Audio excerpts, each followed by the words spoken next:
सत्र या मॉनसून सत्र हुआ, हर बार हमने देखा कि विदेशी टूल किट गैंग के साथ कांग्रेस पार्टी नजर आई, स्टैंड लेते हुए नजर आई थी।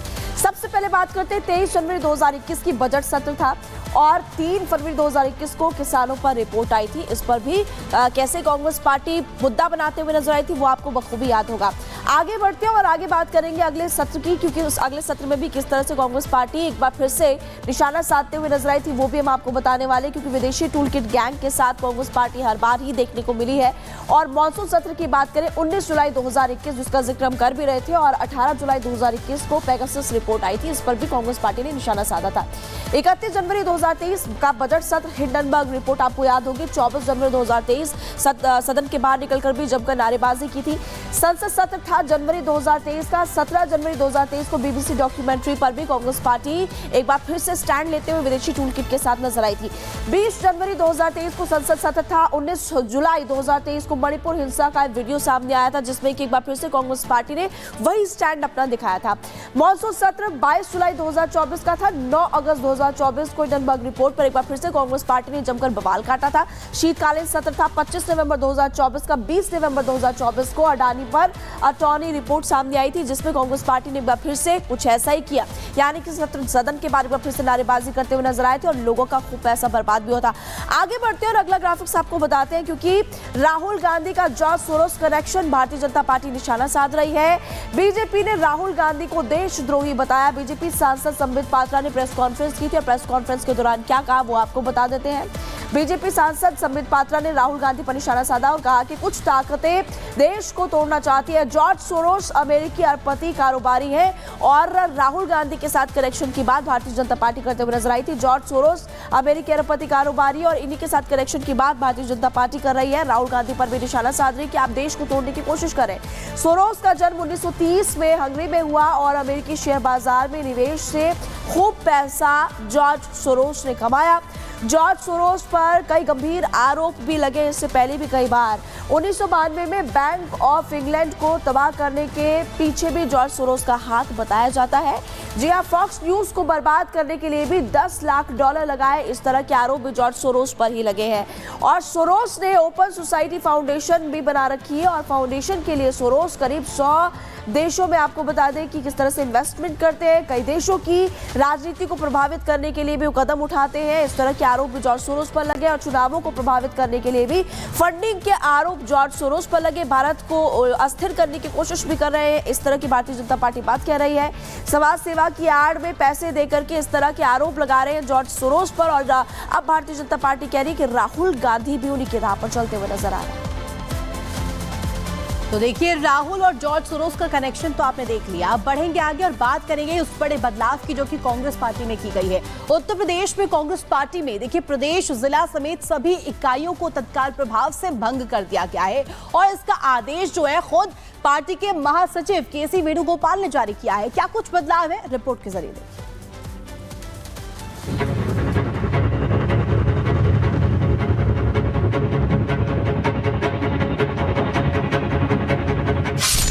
हरियाणा महाराष्ट्र में हार,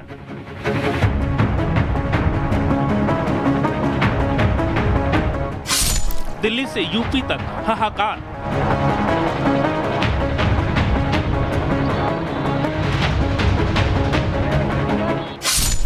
यूपी कांग्रेस में ओवरहॉलिंग,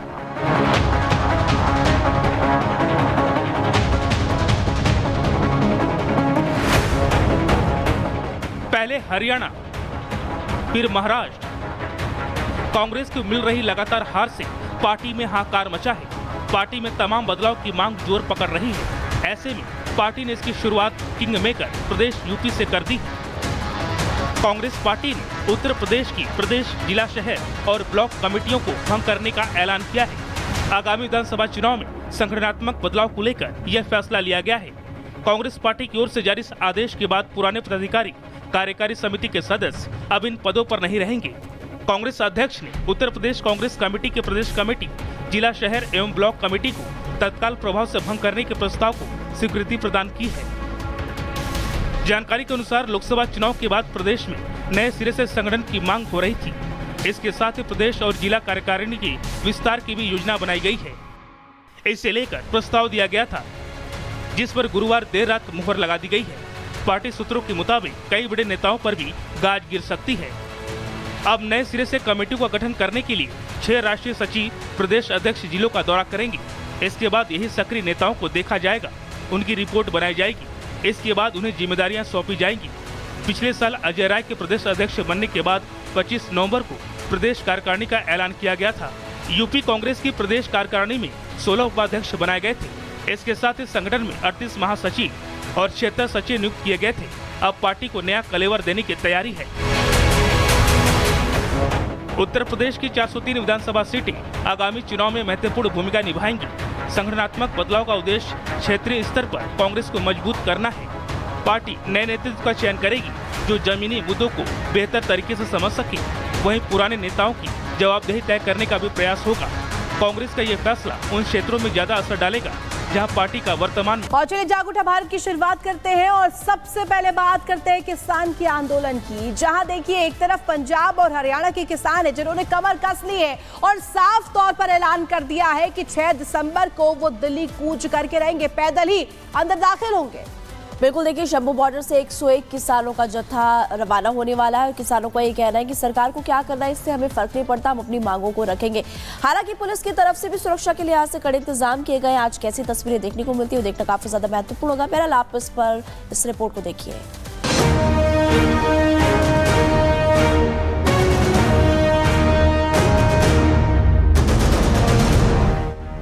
किसानों का सब्र टूटा, अब और नहीं इंतजार, किसान दिल्ली कूच को तैयार।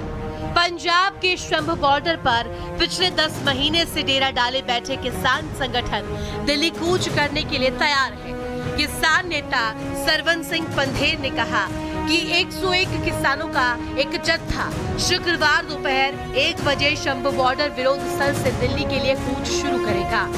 हमने पूरा देश दुनिया के समक्ष ये ऐलान करके रखा है कि हम जत्थों में जाएंगे और ये भी तय हो गया कि 101 आदमी जाएंगे। उसकी लिस्ट भी मीडिया को मुहैया करवा दी गई, इसमें कोई भी दुचित्ती नहीं है और पीसफुली जाएंगे। यानी कि शंभू बॉर्डर पर एक बार फिर से किसानों और प्रशासन के बीच टकरार देखने को मिल सकती है, क्योंकि हरियाणा सरकार ने अंबाला में धारा 144 लगा दी है। बॉर्डर पर पुलिस प्रशासन का कड़ा पहरा है। किसानों के दिल्ली जाने पर रोक लगा दी गई है। शंभू बॉर्डर के पास विरोध स्थल पर नोटिस जारी किए गए हैं। पूरे इलाके में हाई अलर्ट जारी किया गया है। सरकार की सख्ती को लेकर के किसान नेता सरवन सिंह पंधेर ने कहा है कि अब किसानों के जत्थे पैदल ही दिल्ली की ओर जाएंगे। इसके बाद भी उन्हें रोकने की कोशिश की जा रही है। अगर अब भी सरकार उन्हें मार्च निकालने से रोकती है तो यह उनके लिए नैतिक जीत है।